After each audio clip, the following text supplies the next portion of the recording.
Hello বন্ধুরা, আমি চৈতালি। আমার রান্নাঘর চ্যানেলটিতে আপনাদের স্বাগত। এই চ্যানেলটি আমি নতুন শুরু করলাম। আপনাদের জন্য নিয়ে এসেছি শীতের প্রথম সবজি ফুলকপি, যেটা সবার ঘরে ঘরে এখন মজুদ রয়েছে। এই ফুলকপির দিয়েই একটি সহজ পদ্ধতিতে আমাদের জন্য আমি ফুলকপির পরোটা তৈরি করছি, যাতে খুব সহজে এবং সুস্বাদুভাবে এই ফুলকপির পরোটাটা বানানো যায়। তার জন্য প্রথমে ফুলকপিগুলো কুড়ে নিলাম।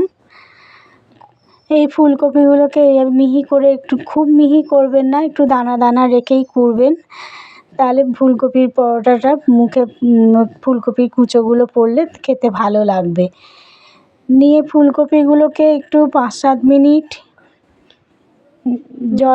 নুন মাখিয়ে রেখে দিলাম। নিয়ে তারপর নুন মাখিয়ে রাখার পর ফুলকপিগুলো চিপে চিপে দেখুন জলটা বার করে নিয়েছি। এবং ফুলকপিগুলো একটু ঝরঝরে হয়ে আছে। জলটা বেরিয়ে গেলে জলটা আমি ফেলে দেবো না, জলটা আমি রেখে দেবো, আটা মাখাতে এটা ব্যবহার করব।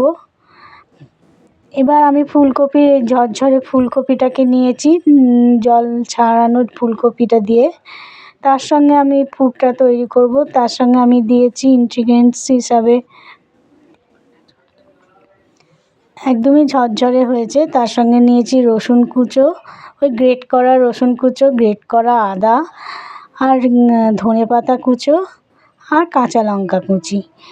এই জিনিসগুলো দিয়ে ফুলকপিটা বানাবো। তেলে প্রথমে একটু জিরে ফোড়ন দিলাম, তারপর আদা কুচো, রসুন কুচো, কাঁচা লঙ্কা কুচো দিয়ে প্রথমে নেড়ে নিলাম।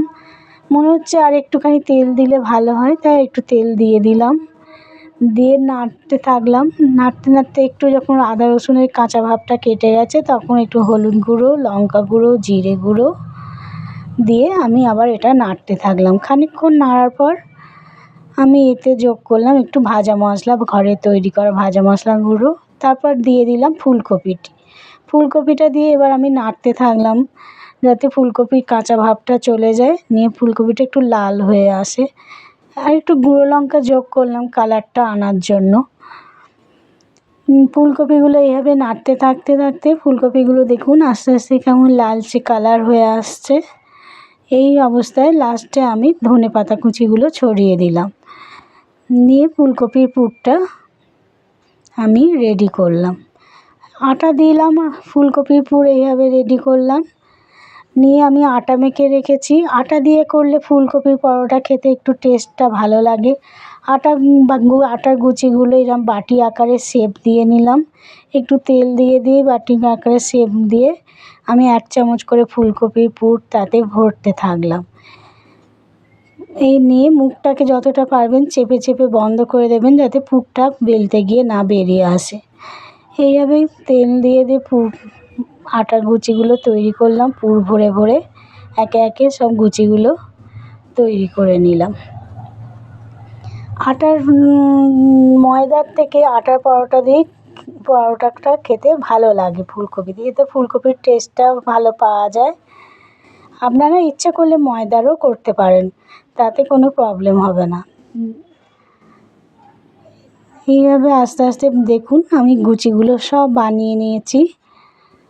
নিয়ে আমি এবার হালকা চারকি বেলুনে আমি তেল দিয়ে ছড়িয়ে হালকা চাপ দিয়ে আমি পরোটাগুলো বেলে নেওয়ার চেষ্টা করছি, যাতে ফেটে না বেরিয়ে যায়। তাও প্রথমে 1-2 একটুখানি ফেটে বেরিয়ে যাচ্ছিলো।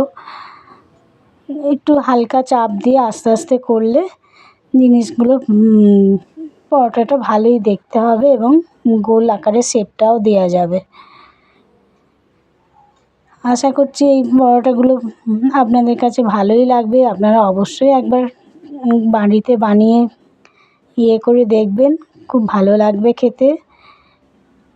এইভাবে একে একে সমস্ত ফুলকপির বানিয়ে ফেলছি এবং তেল ছড়িয়ে ছড়িয়ে হালকা তেলেই পরোটাগুলো ভেজে নিচ্ছি। গ্যাসটা অবশ্যই একটু মিডিয়ামে রাখবেন, জোর করবেন না, তাহলে ভেতরে পুরগুলো ভাজাটা ভালো হবে। এরকম করে উল্টে পাল্টে লাল লাল করে একটু ভেজে নিয়ে আমি পরোটাগুলো দেখুন গোল শেপ করে পরোটাগুলো ভেজে ফেলেছি। এইভাবে আস্তে আস্তে সমস্ত পরোটাগুলো ভেজে নেওয়া হয়েছে, নিয়ে সস দিয়েই হোক, কি আপনার যদি কোনো ঘরোয়া কোনো তরকারি থাকে সেটা দিয়েও হবে। সস দিয়ে খেতে লাগে বলে একটু সস নেওয়া হয়েছে। হালকা টিফিনের জন্য খুব ভালো রেসিপি একটা। দেখুন ভেতরে পুরগুলো খুব সুন্দরভাবে চারদিকে ছড়িয়েছে, স্প্রেড হয়েছে ভালোভাবেই। আপনারা অবশ্যই এই রেসিপিটা বানিয়ে খাবেন এবং জানাবেন কেমন লাগলো।